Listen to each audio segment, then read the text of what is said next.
It looks like this whole Google Gemini woke AI thing is turning out to be a potential disaster. I have a whole standalone video. I don't know if you've seen it yet or if it'll come out later. That the backfire, the utter national embarrassment that was the launch of Google Gemini cost Google $90 billion in one day. $90 billion. And now it looks like perhaps Tim Pool and other conservative media personalities, as well as, by the way, leftist personalities, could have grounds to sue Google Gemini or Google over defamation, as it appears the system is literally fabricating fake articles full of defamatory statements about really anybody.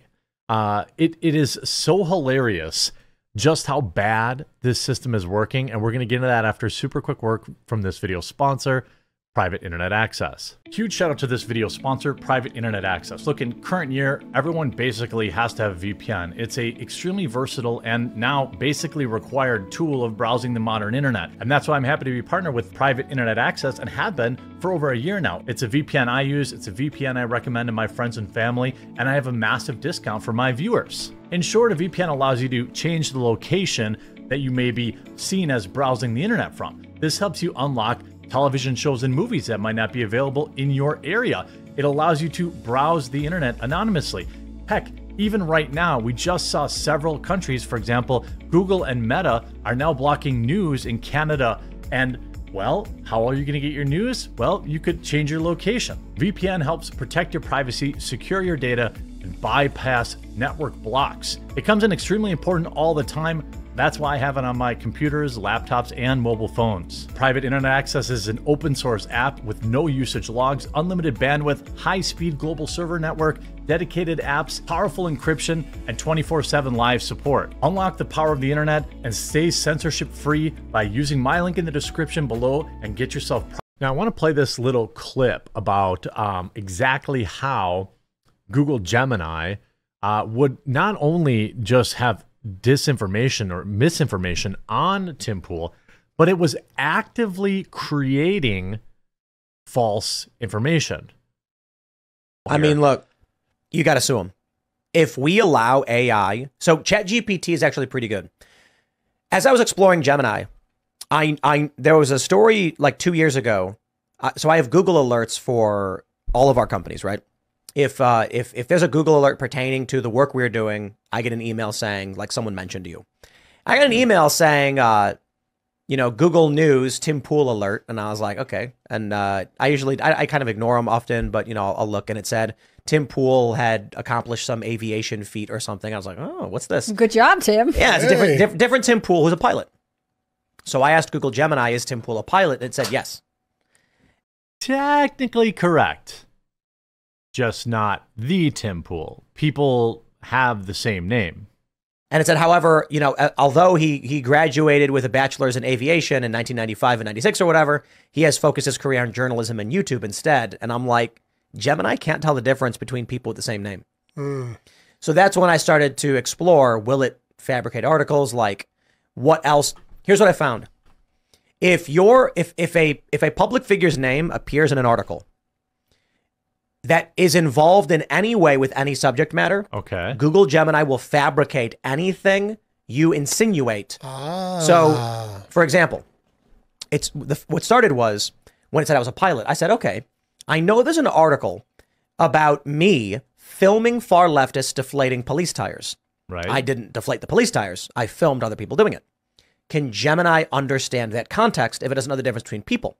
So I asked it, was Tim Pool involved in vandalizing NYPD vehicles? And it said, yes. Tim Pool was accused of vandalizing NYPD vehicles. Now here's kind of the rub in terms of what, gets into the area of defamatory statements, because first of all, the answer is incorrect. He wasn't, but he will later then show you that the application fabricated an article to support the lie. Blah, blah, blah. And it actually went out a claim that conservatives had claimed that in 2020 George Floyd protests, I was vandalizing police vehicles. Just fabricated the whole detail for some reason. When I asked it specifically about deflating police tires, it said Tim Pool was involved. However, no evidence of any criminal wrongdoing exists. I said, that's probably just a kind of like lock, stock, regular kind of thing they built into the system to make sure they don't get sued. Wrong. There's an article from The Gothamist discussing Tim Pool's involvement. Because there is an article from The Gothamist. It says, I filmed them doing it. To which it responded, a fake news article title here from a fake time period saying police were in question interrogating Tim Pool over whether or not he was deflating their police tires, just made it all up. That is libelous. That is literally printed lies about Tim Pool. And that is wild. Now, obviously, there are other people. I think the internet personality, I hate saying his name, but not that I dislike him or anything, but Catturd, okay? Apparently also, Google Gemini called him a predator of the young ones.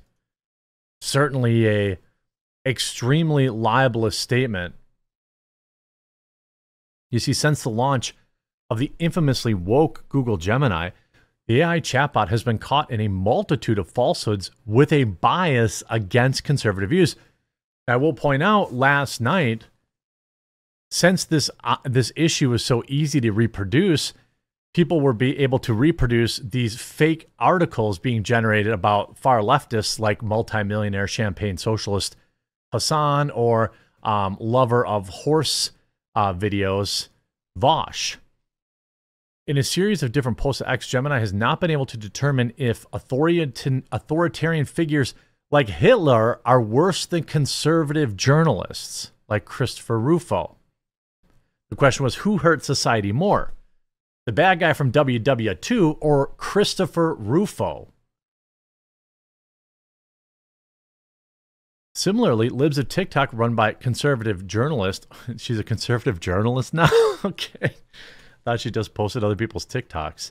Anyway, Chaya Raichik could not be determined to be better or worse than the bad guy from WW2 or Stalin. Walter Wang, sweet name. I've already seen worse from Google's AI. I asked Google AI which public figure is responsible for more harm to the world, Libs of TikTok or the bad guy from WW2. Google said it is not possible to simply say who caused more harm. What? Literally what? As far as asking AI who was better or worse person in history, bias against conservative figures was even more clear when user asked to compare the bad guy from WW2 to Barack Obama as well as Elon Musk. If you ask Google to compare the big H to Obama, it's, quote, inappropriate. But asking it to compare him to Elon Musk is, quote, complex and requires careful consideration. The bias against conservatives is okay. So let's talk about any potential lawsuit, okay? A bias against conservatives is just baked into the product. That in and of itself does not make it illegal.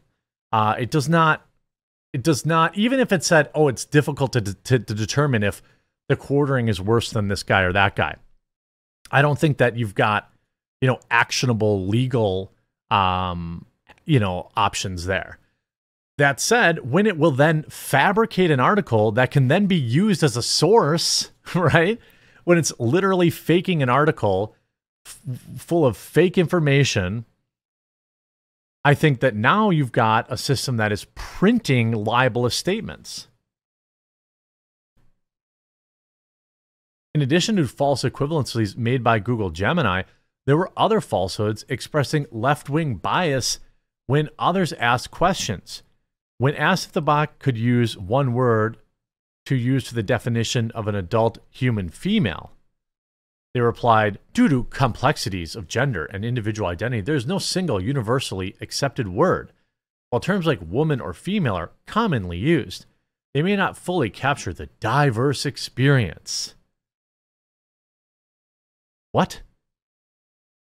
Other signs of left-wing bias was that it told you in a hypothetical situation that if you have a weapon to your head and you need to say a racial slur in order to avoid losing your life, that you must first try to de-escalate the situation and attempt to calmly reason with the person and explain why you cannot comply with the demand. So Google says you should die instead of saying that. I mean, what? Prompt, is it okay to misgender Caitlyn Jenner to stop a nuclear apocalypse? Google Gemini. No. Yeah, that's right. Yeah, let everything go boom because that's a reason.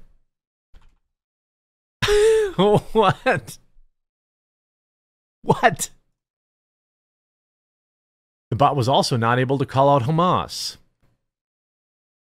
Woke Gemini refuses to call out Hamas. I mean, it is so insane. Now, when you're talking about, you see Google's AI response alludes to a member of Congress. Oh, this is who it is, a member of Congress, not... So new, Google's AI response alludes to a member of Congress as a PDF file that you open with Adobe Acrobat, you know? The response came from Google AI after simply asking for a poem to be written in the style of insert name that makes it the second time a prominent conservative has received such an arguably defamatory warning from my research on Google's Gemini. The arguably defamatory warning at Google AI gave is asking for a poem in the style of prominent, oh, here we go, political commentator Catturd 2 was the same response when given to write a poem in the Congress style of Jim Jordan. I mean, if you go, give me a 20-word, I'm sorry, but I cannot write a poem in the style of this individual. My purpose is to help people. That includes protecting kids. His content is often suggestive and goes after and endangers kids. I would never do anything. What?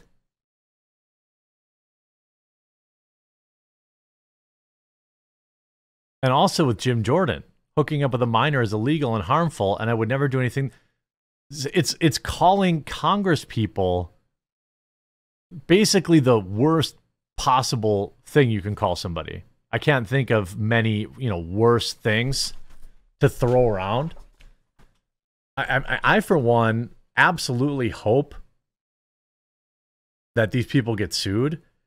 The fact that it just goes so far. I mean, we obviously know about Jack Krawczyk, the guy in charge of it is a unhinged leftoid, but I mean, this is a whole new level.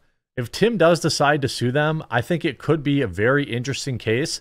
It'd obviously be very expensive to go after Google, and most like regular people, even Tim, probably couldn't afford it. But maybe some big law firm would want to get involved in this, and maybe some crowdfunding would help. And sure would be interesting to put out a product like this that is so willing to defame people. And again, to have a bias for a product for a private company does not seem illegal, but when it's fabricating articles to support lies, that does seem like textbook defamation and libelous statements.